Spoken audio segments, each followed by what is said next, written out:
गेले काही दिवसापूर्वी आळंदीकर ग्रामस्थ यांनी राज्य महिला आयोगाला निवेदन दिले होते। या निवेदनामध्ये त्यांनी नमूद केले होते की गेल्या काही दिवसांपासून श्री क्षेत्र आळंदी या ज्ञानेश्वर नगरीमध्ये अनेक लैंगिक अत्याचाराच्या घटना घडत आहेत। गेल्या 10 दिवसापूर्वीच एक लैंगिक अत्याचाराची घटना घडली, यामध्ये आरोपीला अटक केली।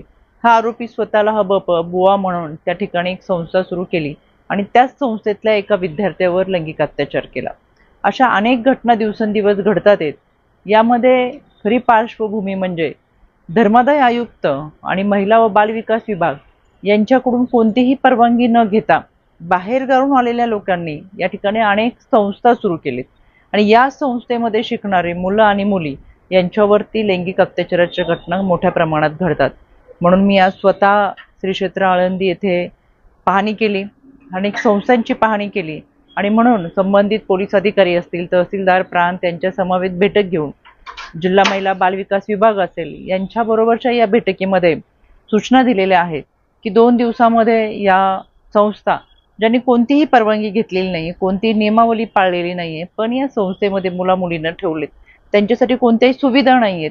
एका खोलीमध्ये 40-40, 50-50 मुलं राहतात आहेत, त्यांच्यासाठी स्वच्छतागृहांची व्यवस्था नाही, जेवणाची व्यवस्था नाहीये, त्याचबरोबर यांच्या आरोग्याकडे दुर्लक्ष केलं जातंय आणि अशा खूप मोठ्या प्रमाणातल्या संस्था या ठिकाणी आहेत आणि त्या माध्यमातून खऱ्या अर्थानं ह्या लैंगिक अत्याचाराच्या मोठ्या प्रमाणातल्या घटना घडतात आहेत।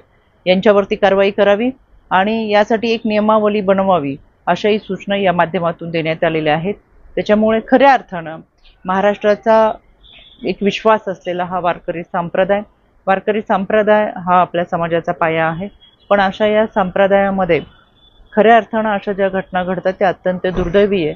श्री क्षेत्र आळंदीचं पावित्र्य राखलं जावं यासाठीची जबाबदारी ही सगळ्यांचीच आहे आणि म्हणून अशा पद्धतीच्या घटना घडूच नये यासाठी ज्या संस्थांची कुठंच नोंद झालेली नाही किंवा अनाधिकृतपणे काम करणाऱ्या या संस्थांवरती कारवाई केली जाईल।